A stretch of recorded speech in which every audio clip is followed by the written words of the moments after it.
If it was just a love affair, then who was the third person watching from the hallway? The 911 call came in at 4:32 a.m.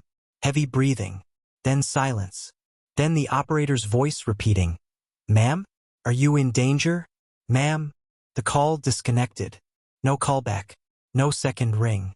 When officers entered the two-bedroom condo in Newark, the front door was unlocked. The porch light was still on. On the kitchen table sat 3 teacups, each half full, next to a wilted bouquet of white roses. In the bedroom, one woman, naked, unmoving, one hand stretched toward the lamp switch, the other curled under her chest like she was hiding something. Her name was Danielle Carson, 33, a school guidance counselor, beloved by students, described by friends as soft-spoken but too trusting. She had no criminal record, no major enemies, and no recent breakup, at least not publicly. But as the officers would soon find out, Danielle had 2 lovers, and one of them lied about being out of town. Detective Mara Wells stood at the bedroom door, arms folded. "Where's the phone?" she asked. An officer pointed to the floor. "There."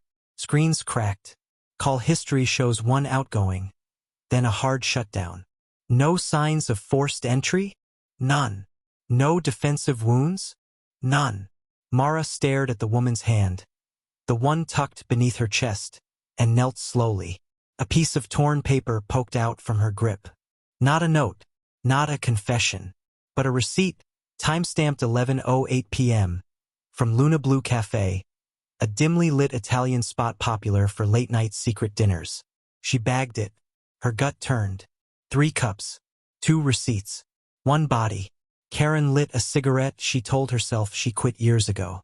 The moment she heard Danielle's name on the news, her throat went dry. The text she got last night suddenly pulsed in her brain like a heartbeat. "He's here. I didn't know he'd come. I'm scared." That's what Danielle had written. At 12:17 a.m., Karen never replied. Not because she didn't care, but because she knew who he was. And if he was there, Danielle never stood a chance. Danielle's apartment was lit with candles. She wore red. Her lips were trembling. The knock at the door wasn't expected, at least not yet. She opened it slowly. "Surprised?" said the man. He smiled too calmly. Danielle stepped back.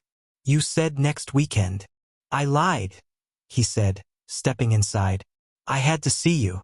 And from down the hallway, unseen by Danielle, a shadow moved. Watching, quiet, unblinking. The apartment was silent now. A crime scene tech pointed to the T. "One of them was drugged," he said. "Benzo levels are off the chart." "Which cup?" Mara asked. "The one closest to her chair." Mara glanced at the photo on the fridge. Danielle sandwiched between 2 people. A man and a woman, both smiling, both too close. One of Danielle's lovers told the police she hadn't seen her in weeks. But Detective Mara just found her fingerprints, fresh, on the inside of Danielle's wine glass. So who was lying? And more importantly, who else was in the apartment that night? Why did she lock every door except the one they walked through? The crime scene had been cleared, but Detective Mara Wells stayed behind. Something was wrong, and not just with the body. Danielle's face was frozen in time. Not with fear, but with betrayal. A kind of surrender only a person in love would understand. In the autopsy report, the coroner circled the word zolpidem, a sleep-inducing sedative strong, but not enough to kill, which meant Danielle was drugged before she died, not poisoned to death. And now Mara had a new question. Why sedate someone who's willing? Karen Alston walked in with oversized sunglasses and perfect posture, like she was trying to stay calm, or trying not to break. She didn't ask how Danielle died. She only said, "I didn't kill her." Mara didn't blink. "That's not what I asked." Karen clenched her jaw. "We know you were there," Mara continued. "Your fingerprints are on the glass. Your perfume was on the bedsheet. You touched her hours before she died." Karen's voice cracked. "I was invited." "When?" "After midnight. I left before anything." "Then why'd she text you he's here at 12:17 a.m.? Karen looked up. Her silence spoke louder than her defense. Mara leaned forward. Who's he? The kitchen smelled like bergamot and betrayal. Danielle poured the tea.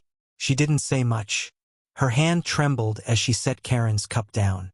Her eyes kept shifting to the door, as if waiting for it to knock again. You okay? Karen asked, lips barely moving. Danielle nodded, then whispered, He's on his way. Who? My mistake. Karen froze. You said it was over. Danielle looked down. It was. Karen's chest felt like it was caving in. You're still sleeping with him? Danielle didn't answer.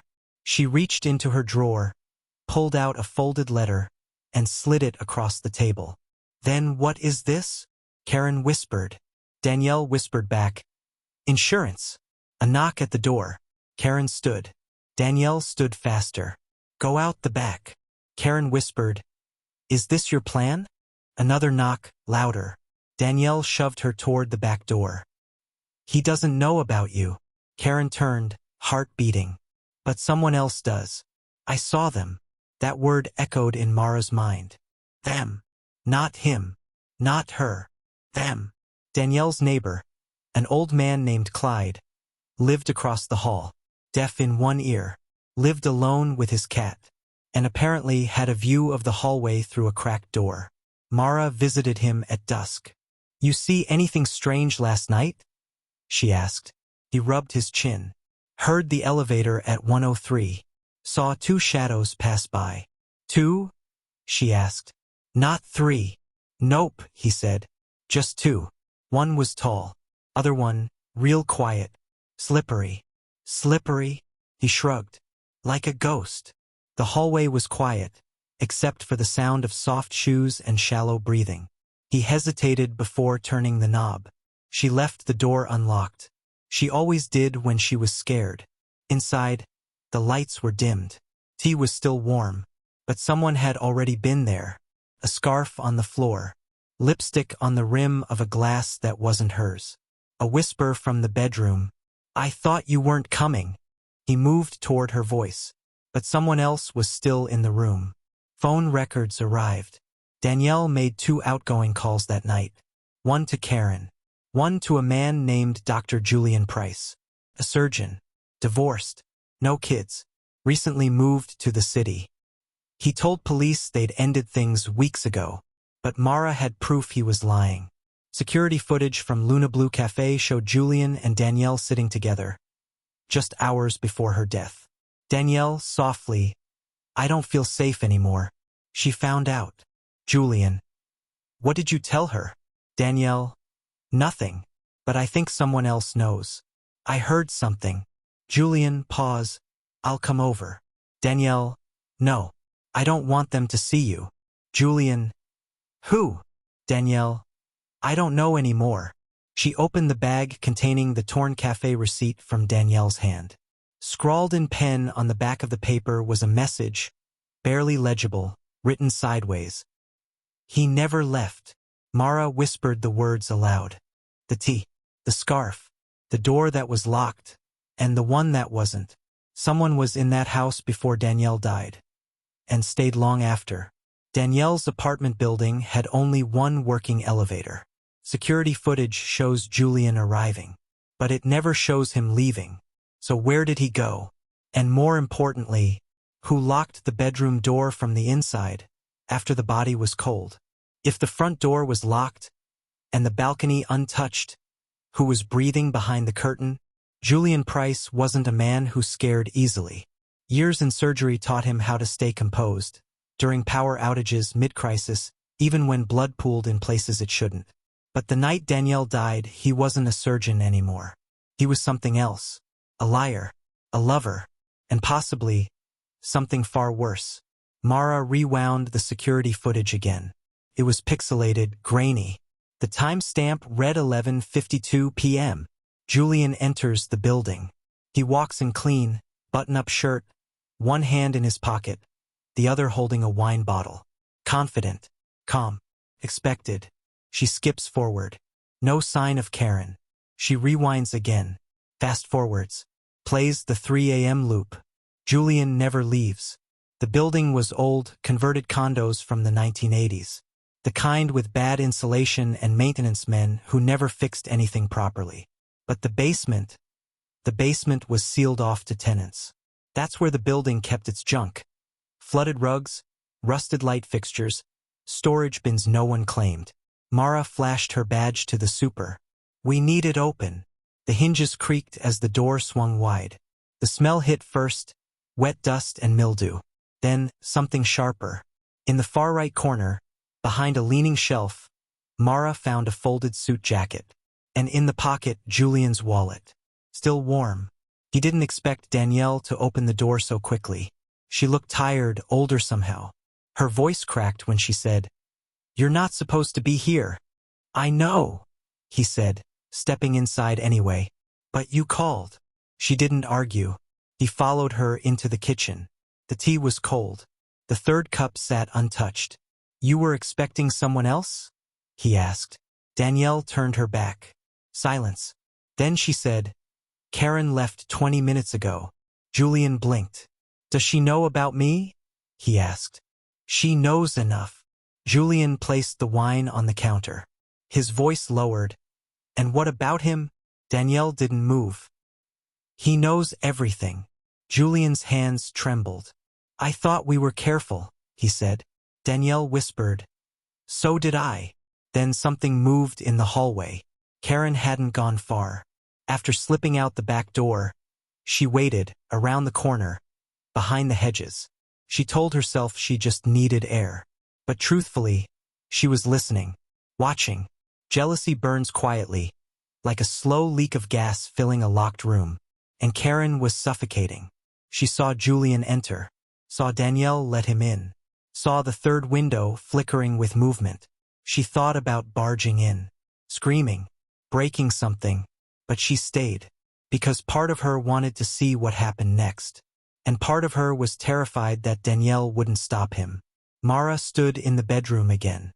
3 things were missing: Danielle's phone charger, the back door mat, one of the couch cushions. Minor things. Things most detectives wouldn't care about. But Mara had learned killers rarely take what matters. They take what connects them. She crouched near the window. Smudged fingerprints. On the outside, someone climbed out, and someone else stayed in. Footsteps. Then silence. A body dragged. A whisper. It had to be this way. The bathroom door creaked shut. The fan turned on. Someone cleaned up. Efficient.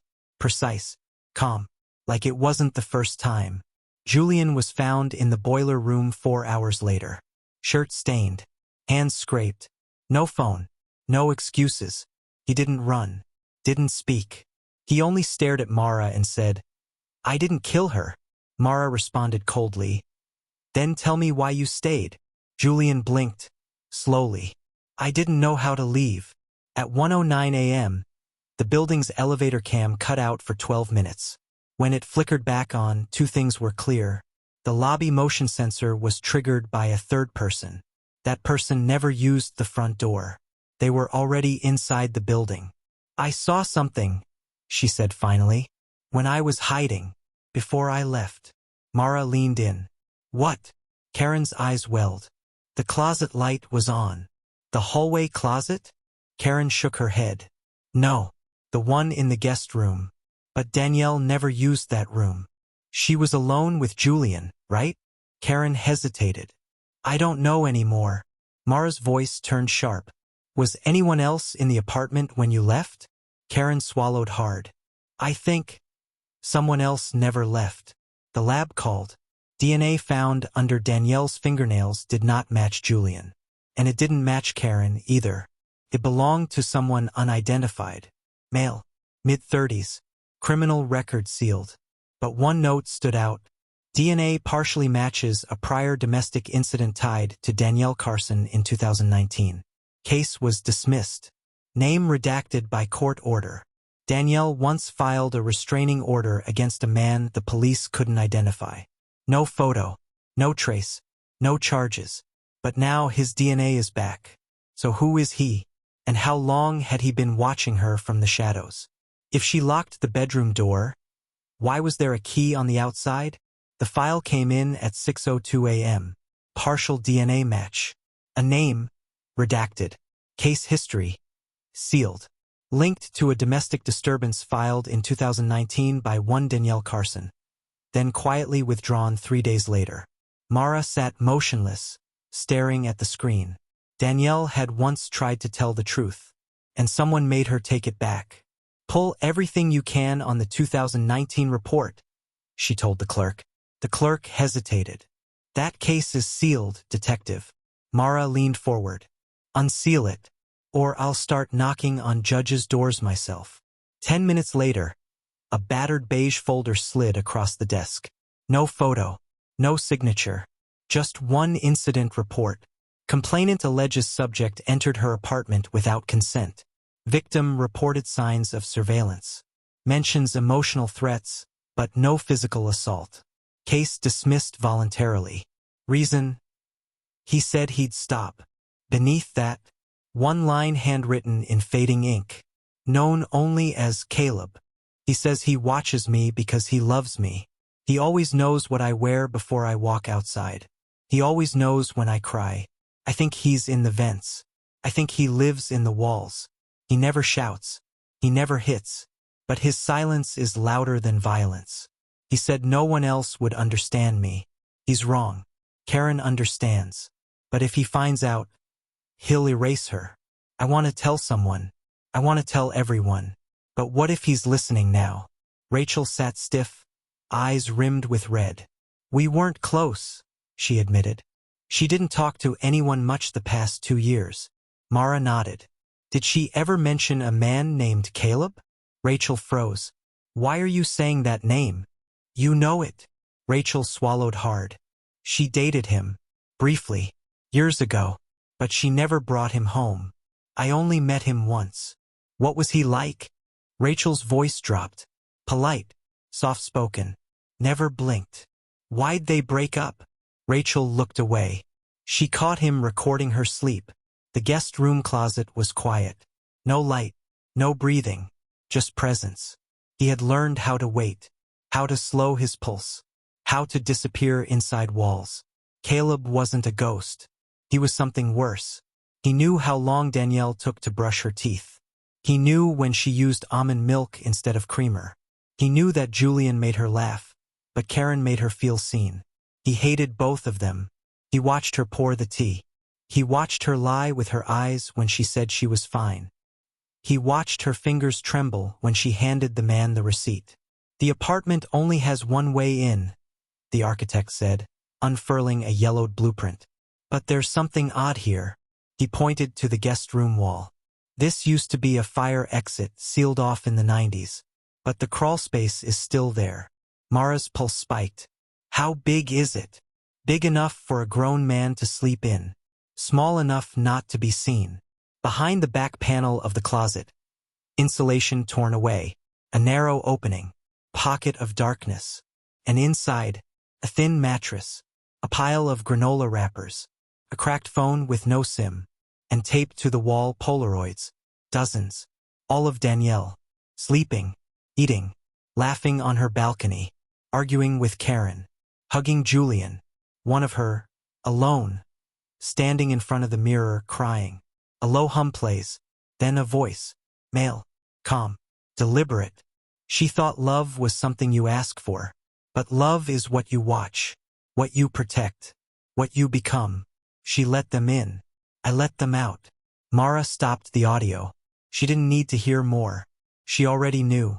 This wasn't a love triangle. It was a trap. And someone had been setting it for years. She hadn't slept in 2 nights. The police never returned her call. She checked the window lock again.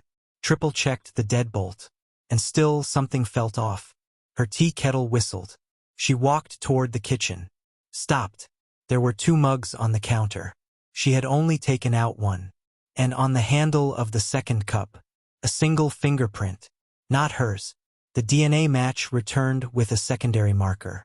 Caleb wasn't his real name. He had no registered identity. But his fingerprints were found in 3 other states, tied to stalking and surveillance but never charged. Each time the woman dropped the case. Each time she moved away. and each time one detail remained. The victim reported seeing a third cup of coffee appear in her kitchen, even though she lived alone.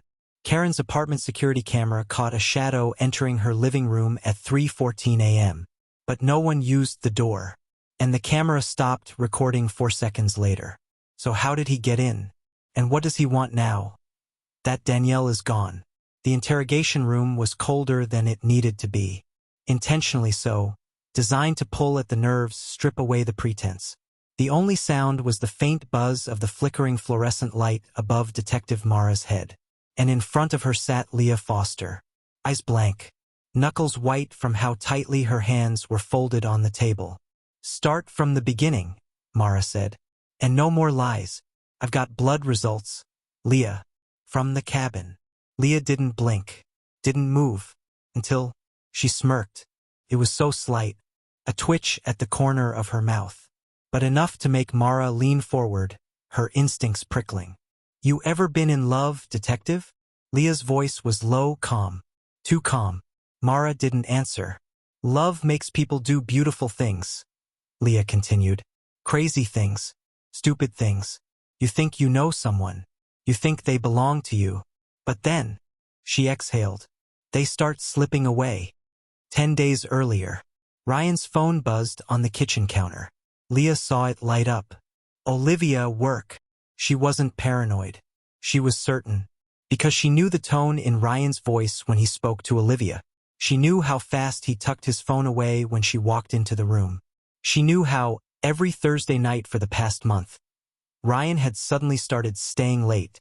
So she did what anyone in love and on the edge would do. She followed him. It was the cabin. Of course it was. Not the lake house they shared with friends. Not a hotel. It was the cabin. The one Ryan had once told her was sacred to him. The place he went to be alone. A place Leah had never been invited to. A place she didn't even have keys to. She watched from the trees. She watched Ryan unlock the cabin door. She watched Olivia follow him inside. And she didn't go home. She waited. And listened. And when the lights flicked off at 11:42 p.m., she walked back to her car with her jaw clenched so tight her molars hurt. Detective Mara dropped a folder on the table with a thud. Photos spilled across the table like secrets. Olivia's mangled body slumped against the cabin fireplace. Blood sprayed across the hardwood floor. A shattered wine glass still clutched in her hand. Leah looked at the photos, but didn't react. "You're trying to pin this on me?" she asked, voice low. "No, Leah.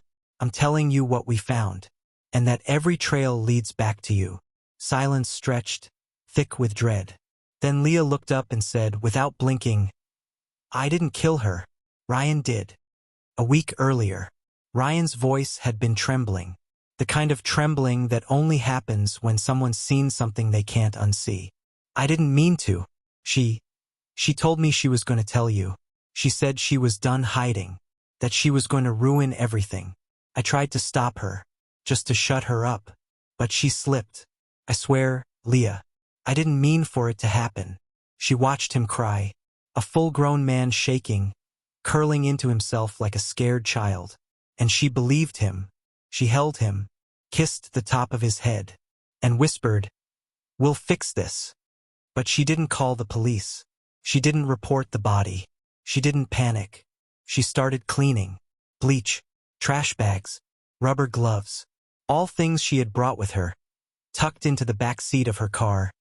Just in case. Ryan sat outside the cabin steps, rocking, whispering to himself, unable to look back through the open door. "You said you loved me?" Leah said once the blood was gone, the mess tucked into the trunk of his car. He didn't answer. "You do, don't you?" He nodded. But it wasn't conviction. It was survival. And Leah knew it. That was the night something broke inside her. Mara leaned back in her chair. Let Leah's silence stretch again, hoping she'd crack. But Leah wasn't done. "You think I'm the one who snapped," she said. "That I couldn't handle him cheating. That I lost control.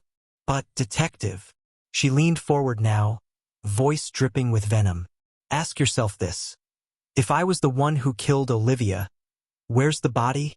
Mara didn't flinch. She flipped the next photo in the file. It was a new one. A shallow grave just off the cabin trail. Unearthed that morning. The camera had caught the edge of a woman's high heel sticking out. Leah's smile faded. She blinked. Once.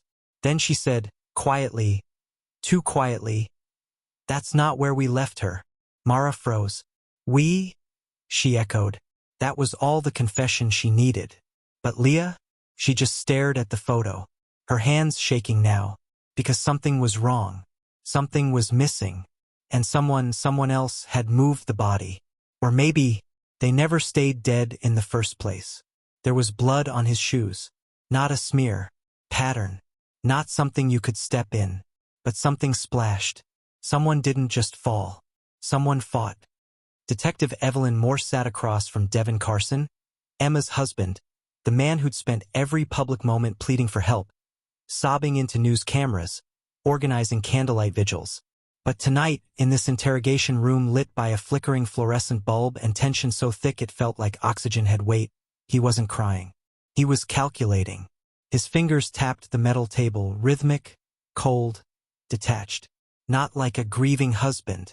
More like someone waiting to be caught. Evelyn leaned forward. "Let's talk about 2:14 a.m. Devin blinked. "I told you. I was asleep." She slid the photo across the table. Not a crime scene. A zoomed-in still from a neighbor's ring cam. Devin's SUV turning onto Clearwater Avenue, the opposite direction of his house. Minutes after the time he claimed he was in bed. "I said I couldn't sleep. I went for a drive to clear my head." Evelyn's voice was a whisper. "Why lie about it?" He didn't answer. Outside the room, Officer Chandler stood behind the one-way mirror. "He's unraveling," he muttered. "Not yet," said Evelyn's partner. "But he's standing on the edge." Emma's sister, Lacey, clutched her phone as she paced the hallway of the precinct. Her eyes were hollow, but her hands trembled with something sharper than grief, certainty. "You don't believe me," she snapped at the young officer trying to calm her. "I'm just saying, without solid evidence." "She told me," Lacey hissed, "that she found texts, hundreds, late-night calls, and perfume that wasn't hers in the car. She begged him to be honest. And the next night, she's gone." Gone was the word they were using. But no one said the other word. Not yet. Not murder. Emma's hands shook as she printed out the phone records. She highlighted the name that came up most. Vanessa R. A woman she didn't know. A number Devin swore belonged to a colleague. But Emma had seen Vanessa. At the gym. In the parking lot. At the grocery store near Devin's office. And Vanessa always looked away. Always. Emma confronted Devin in their kitchen. The kids were asleep. The wine bottle was half full. "You're cheating," she whispered. Not because she wasn't angry, but because she was scared. Devin's face shifted, not with guilt, but with something colder. "You really think," he said slowly, "that I'd ruin my life for someone like her?" Emma flinched, and then he smiled. It was the smile Lacey told the cops about. The smile that didn't belong in a moment like that. A smile that said nothing was real anymore except control. Evelyn set down a file. "Vanessa Richards. She works in your building. She had a miscarriage last year. One she didn't report to HR. Want to know how I know that?" Devin's jaw tensed. "She wrote it in a journal. Left it in her locker. We found it. You know what else was in there?" Devin didn't speak. Evelyn opened a manila envelope and slid out a printed photo. It was a note, crumpled but legible. "If she finds out, it all falls apart. I'll lose everything. But I can't let her take my child." Devin's hands curled into fists. "She was pregnant?" Evelyn asked calmly. "Did Emma find out?" Still silence. Evelyn stood up, walked slowly toward the door, then stopped. "You know what's funny?" she said, turning slightly. "We went back to the lake. The one near Clearwater Road. Dogs picked up a scent. Not Emma, but something else. She let it hang in the air. A child's blanket, stuffed into a trash bag, with blood that matches Vanessa's miscarriage records. What's weird is, she swore she never went there." Devin stood up too quickly. You're lying. Am I? He leaned across the table. His face twisted, not with sadness, but panic. She said she was going to tell my wife. Said she wanted Emma to know everything. I begged her not to. You killed her too? Evelyn's voice stayed level. Devin shook his head. I didn't kill anyone. Then, softer, like he was convincing himself, I didn't. Evelyn's eyes narrowed. But you were willing to let someone else disappear, to keep your secrets alive. The door was wide open. Her dog hadn't been fed in 2 days. Her phone, wallet, keys all on the counter. But no sign of Vanessa. Only one thing stood out. A sticky note on her mirror. 5 words. He'll come for me next. Detective Evelyn watched the hallway monitor as Devin was escorted to holding. She didn't breathe until he was out of view, because something still didn't make sense. If Devin didn't kill Emma, and Vanessa feared him, then who was the third player? And why were there 3 sets of footprints by the lake? One vanished into water, one circled back, and one just stopped. The blood trail didn't end where they expected. Curved into the bedroom, and stopped right beneath a photograph of 3 people smiling, but only one of them was still alive. Detective Lyle didn't speak when he entered the master bedroom. He didn't need to. The silence said everything. The walls were too white, too clean, except for the dried line of red curling under the baseboard. And above it a photo: Elijah, Mia, and Kira, the couple, and the affair. The photograph was shattered from the inside. Glass exploded inward, not out. Someone didn't just drop it. Someone punched through it. A fist-shaped fracture in a memory they pretended was real. Outside the house, reporters were screaming Elijah's name. Inside, Elijah sat quietly in a steel chair. His wrists were red from the cuffs. He had confessed. Or at least that's what he claimed. She wanted to leave us both, he mumbled. Said the affair was a mistake. Said she loved me but couldn't live with the lies. He chuckled, dry, throat-cracked. So I gave her what she wanted. I ended the lie. But detectives were no longer sure. Because there were 2 sets of bruises on Kira's body. 2 handprints.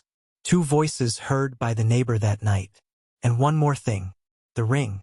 When they found Kira's body, her engagement ring was twisted tight around her middle finger. So tight it cut the skin. It wasn't Elijah's ring. It was Mia's. I thought if I loved them both, I could keep them both. Mia whispered into the mirror, her reflection flickering in the harsh bathroom light. I didn't think she'd tell. That night, while Elijah was pacing outside the motel, Mia had driven alone to Kira's house. Not to fight, not to beg, to silence her. Kira opened the door in pajamas. You don't have to do this. That's all she said. But Mia's hand was already around her throat. The fight was messy. Kira fought back, until Mia heard a snap, and a silence so loud it rang in her ears. She stood there for minutes, frozen, until Elijah arrived. He didn't ask what happened. He didn't cry. He just helped her clean the blood, wrap the body, and drive. I'll take the blame, he said. You're all I have left. They opened Elijah's phone. Not to his texts, to his notes. There was one file, dated the day after Kira's death, titled, I'm not the only one. Inside, Mia did it. But I let her. I always let her. Even when she said she loved her more. Even when she kissed her in front of me. Even when she screamed, I never loved you, Elijah. I thought if I confessed, maybe she'd stay. Mia sat across from Detective Lyle. No cuffs. Not yet. He slid the phone across the table. Read it, he said. She did. Her face didn't move. Until the last line. Maybe she'll finally choose me, if I burn everything else to the ground. Mia looked up, and smiled. He always wanted to be the martyr. Then she whispered, but I lit the match. 1 week later, Elijah was dead. Hung himself in his cell. Left a note. It read, she said she'd love me forever, or until I told the truth. Mia? She never stood trial. There was no physical evidence tying her to the crime. Only Elijah's broken loyalty, and a ring no one could trace. Do you think this was a ghost? Or something worse? Comment below. And subscribe to the Veil of Secret for more terrifying true stories.